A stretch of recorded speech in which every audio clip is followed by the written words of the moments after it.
নমস্কার, আমি ঋতিকা। আমার চ্যানেলে আবারও সবাইকে স্বাগত। আমি আজকে আপনাদের সাথে দই কাতলার রেসিপি শেয়ার করব।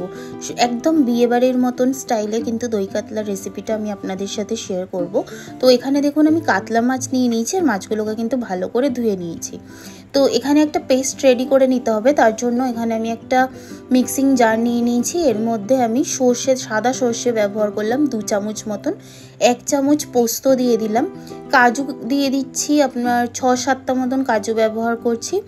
এরপরে 1 চামচ চাল মগজ দিয়ে দিচ্ছি। আর সাদা সর্ষেটা কিন্তু আমি 2 চামচ দিয়েছি, আর এইটা আমি বড় চামচ ব্যবহার করেছি, বড় চামচের 2 চামচ। আর এখানে দেখুন আমি 4টে মতন লঙ্কা দিয়ে দিলাম, কাঁচা লঙ্কা। আপনারা যে যতটা ঝাল পছন্দ করেন ততটা বুঝে লঙ্কাটা দেবেন। পরিমাণ মতো জল দিয়ে দিলাম, দিয়ে ঢেকে এবারে ওটা পেস্ট করে নিচ্ছি। তারপরে দেখুন এখানে একটা আমি কড়া নিয়ে নিয়েছি, এর মধ্যে পরিমাণ মতো সর্ষের তেল দিয়ে দিচ্ছি। আমি কিন্তু রান্নাটা সম্পূর্ণ সর্ষের তেলেই করব। তো এবারে মাছগুলোকে ভেজে নেবো। তার জন্য মাছগুলোতে আমি নুন দিয়ে নিলাম, আর পরিমাণ মতো হলুদ দিয়ে নেবো। নিয়ে কিন্তু ভালো করে মাছগুলোকে আগে নুন হলুদ মাখিয়ে নেবো।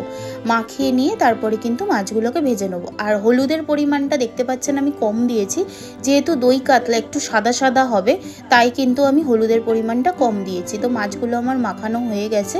এরপরে ওই সর্ষের তেলটা কিন্তু গরম হয়ে গেছে, এর মধ্যে আমি এক এক করে মাছগুলোকে ছেড়ে দিচ্ছি। আর মাছগুলো কিন্তু একদম হালকা করে ভাজতে হবে, বেশি কড়া ভাজা হলে হবে না, তাহলে কিন্তু দই কাতলার যে সাদা সাদা রঙটা কিন্তু ভালো লাগবে না। আর দই কাতলা বানাতে গেলে কিন্তু মাছগুলোকে হালকা করেই ভাজতে হয়। দেখুন একটা পিঠ অলরেডি ভেজে নেওয়া হয়ে গেছে, আর একটা পিঠও কিন্তু আমি ভেজে নিচ্ছি। আর এরকম হালকা করেই কিন্তু ভাজতে হবে, কড়া করে ভাজবেন না, এরকম হালকা করেই মাছগুলো ভাজবেন। তো উল্টে পাল্টে নিয়েছি, দেখুন আমার মাছগুলো ভাজা হয়ে গেছে। আমি একটা পাত্রে কিন্তু নামিয়েও নিয়েছি মাছগুলোকে। আর দেখতে পাচ্ছেন কিন্তু আমি বেশি কড়া করে ভাজিনি।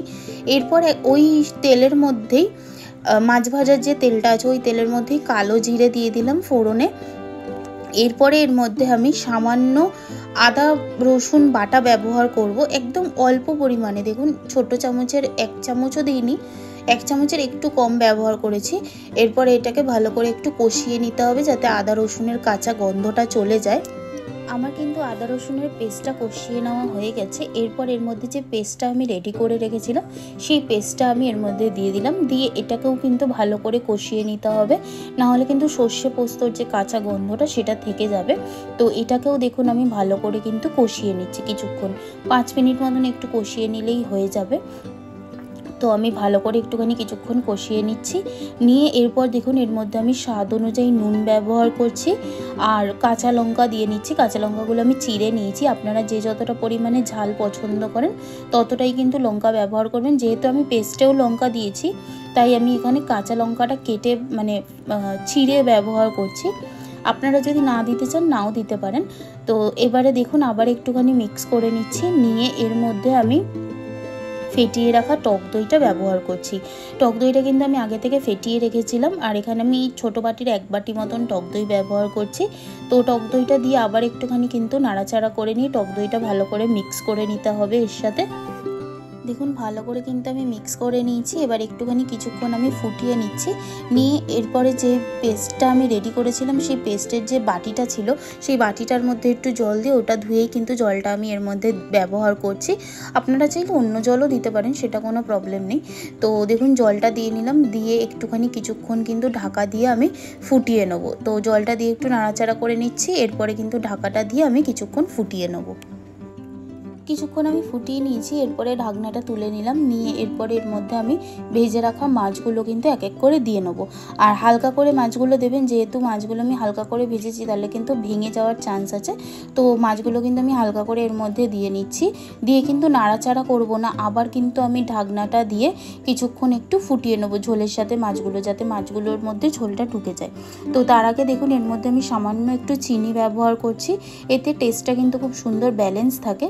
এরপরে এর মধ্যে আমি যে ঢাকনাটা বললাম, ঢাকনা দিয়ে কিছুক্ষণ একটু ফুটিয়ে নেবো, যাতে মাছগুলোতে ঝোলটা ঢুকে যায়। তো তার জন্য কিছুক্ষণ একটু ফুটিয়ে নিতে হবে। দেখুন 5 মিনিট মতন ফুটিয়ে নিয়েছি।